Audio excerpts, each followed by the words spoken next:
Well, salutations and welcome. It is our last two investigations 12A and 12B. And I'm going to do these two videos together because they really touch on the same thing, hurricanes. So here we're going to be talking about hurricanes.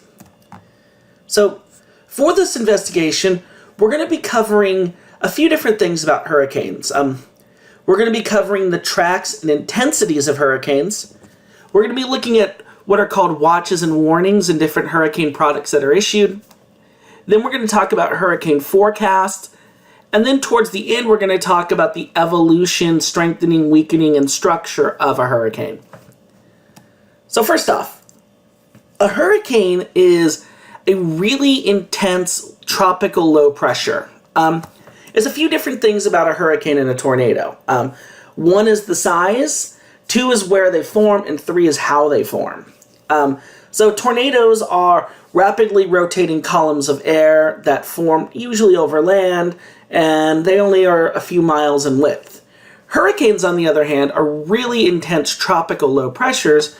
They form over warm tropical oceans, and they can span tens, hundreds, and thousands of miles in width. So they're much larger as well. Now, with that said, the National Hurricane Center, so we actually have a branch of the National Weather Service entirely devoted just to hurricane tracking and forecasting, issues a series of products that I'm going to walk you through in this investigation. The first big product that they issue is this map that you're looking at right here. And this is actually one of the maps that I took straight from this exercise, from this investigation. And let me show you what's going on here.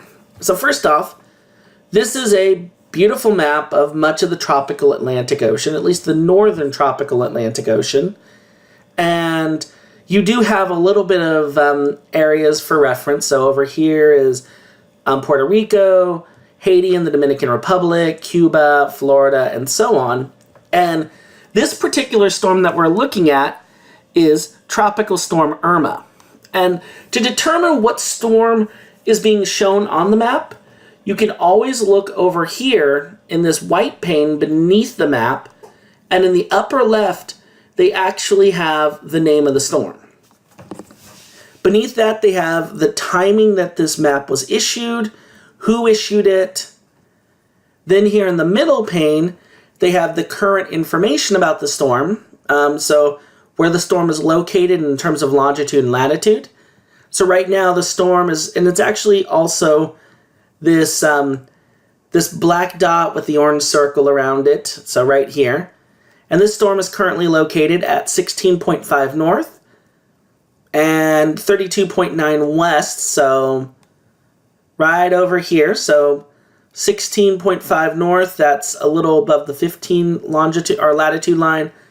And 32.9 west is a bit west of the 30 latitude or longitude line. Beneath that is the maximum sustained winds. This is actually, let me get my pointer out actually. So right here are the maximum sustained winds. And they always put it in miles per hour. And this tells us how intense the storm is. So usually when we look at hurricane intensity, we are typically looking at the maximum sustained winds. And then finally, the movement of the storm. So this tells us all the current information we need to know. Now let's actually talk about what we actually see here. So the plot, or this point that's plotted right here, is the current location of the storm.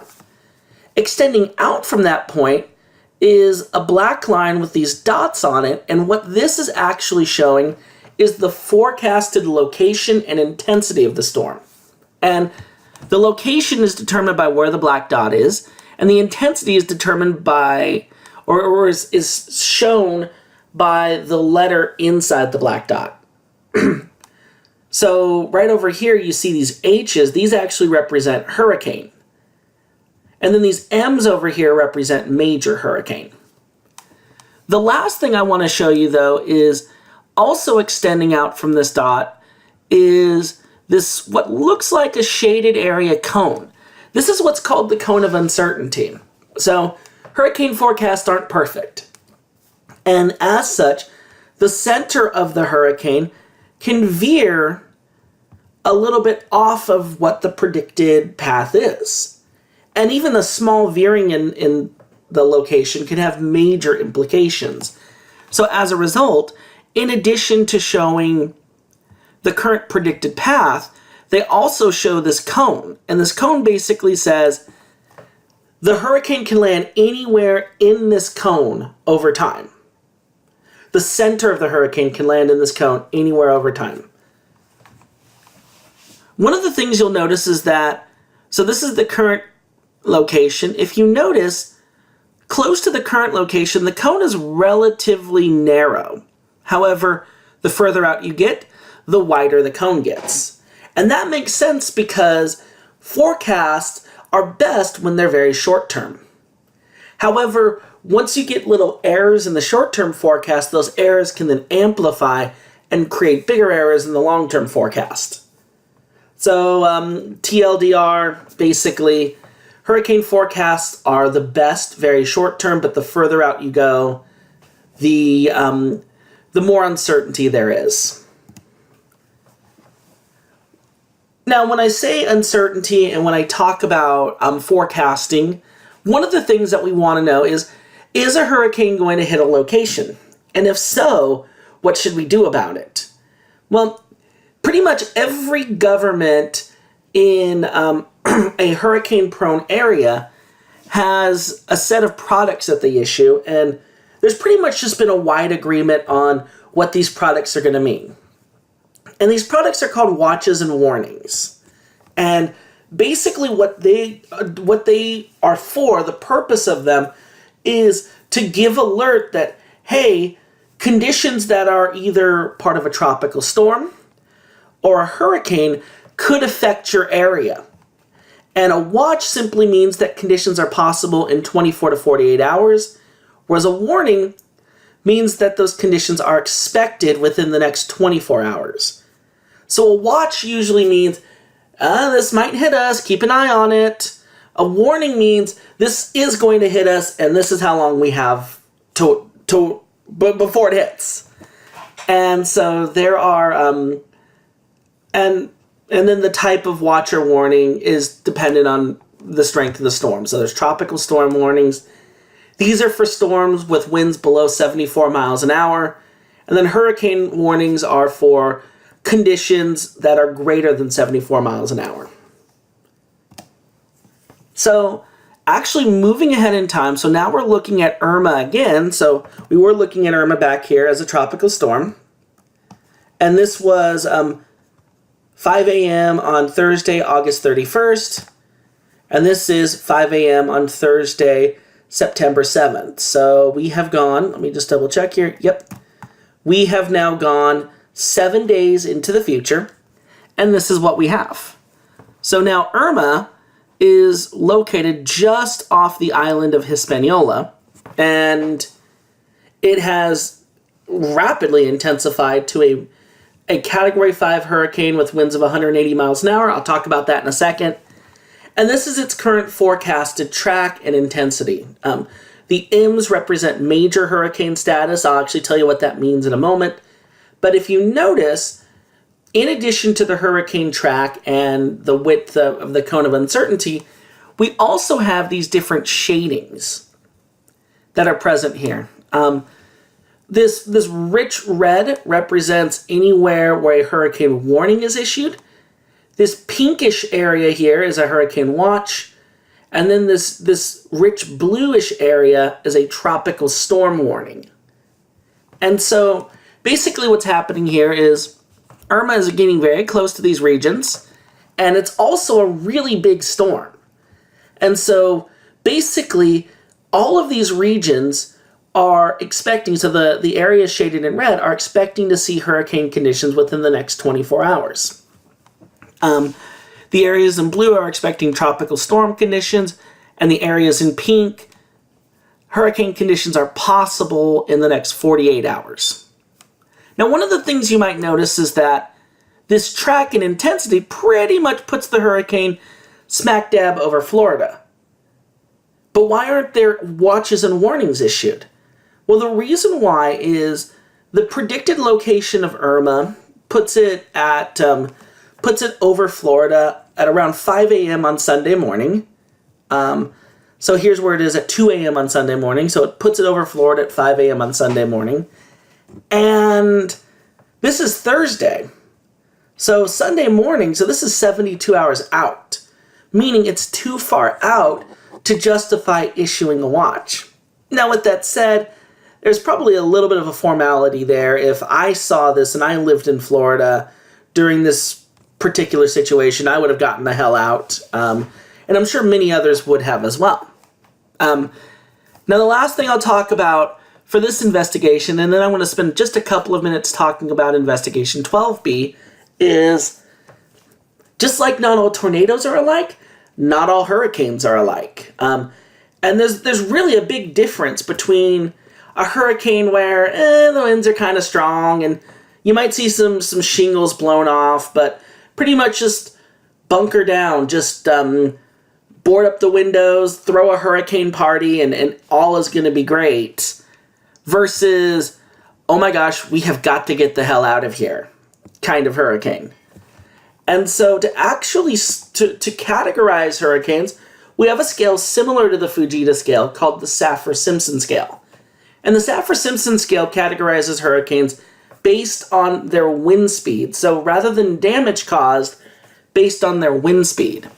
And so here are the 5 categories here. Category 1, relatively minimal speaking. I mean, these kind of winds are bad, but you can board up your windows and just bunker down and throw a hurricane party, and this is going to be okay.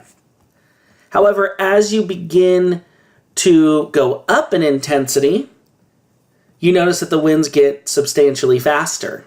And once you get to Category 3 level, that is what is referred to as a major hurricane.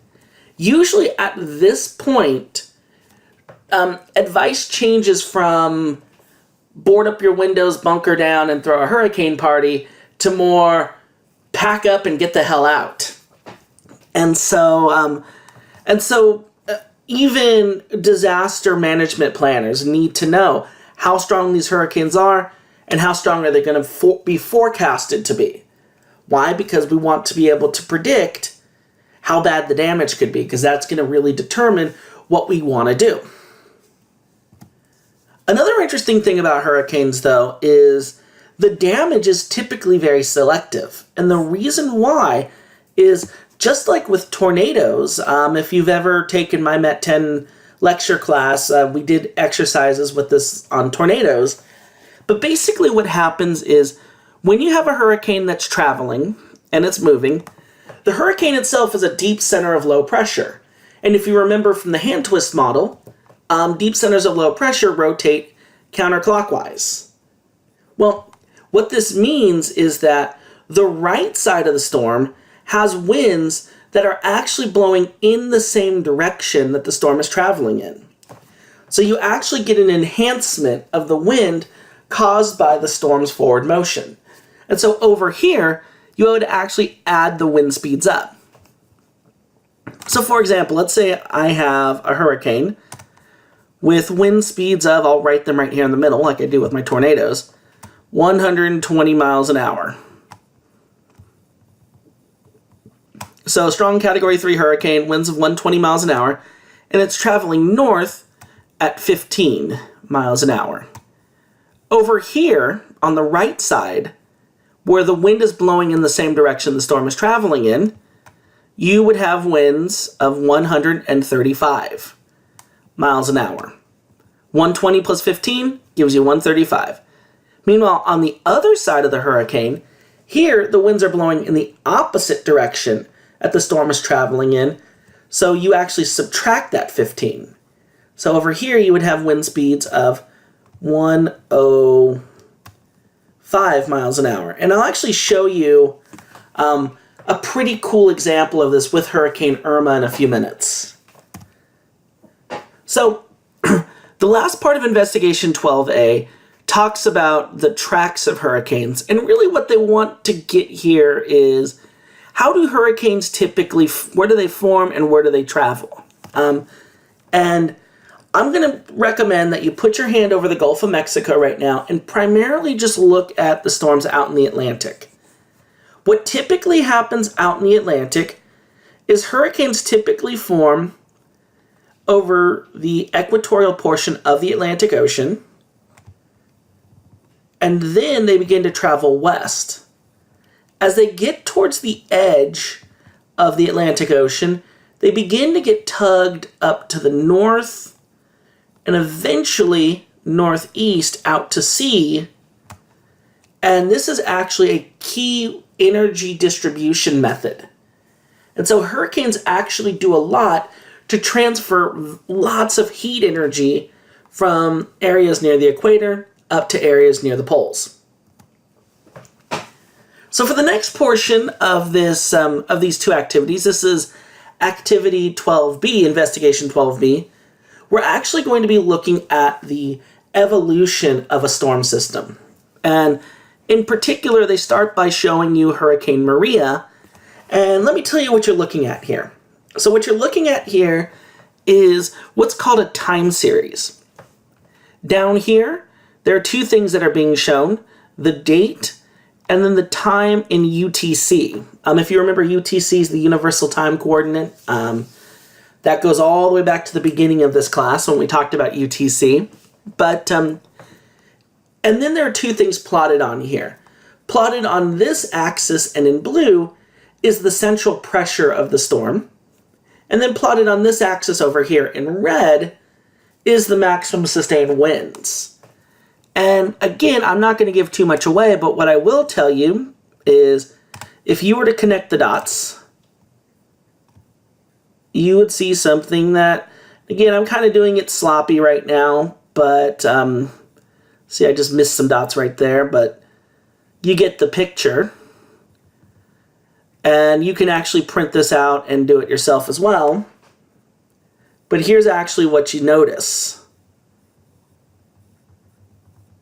If you had to explain to somebody, like if I were to offer you $1 million to explain this to somebody, what the relationship is between minimum central pressure and maximum sustained wind speeds, you could do it by explaining how these two graphs are related to one another. And while it's not perfect, in general, there's actually a pretty good connection between lower pressure, higher winds. This is what is called inversely proportional. When one goes up, the other goes down. And this actually makes sense due to what's called the pressure gradient force. When you have deepening pressure, that usually causes a greater difference in pressure, which then creates more wind. So you're going to do this for both Irma and Maria, but I thought I would at least show this to you to kind of give you a sense of how it works.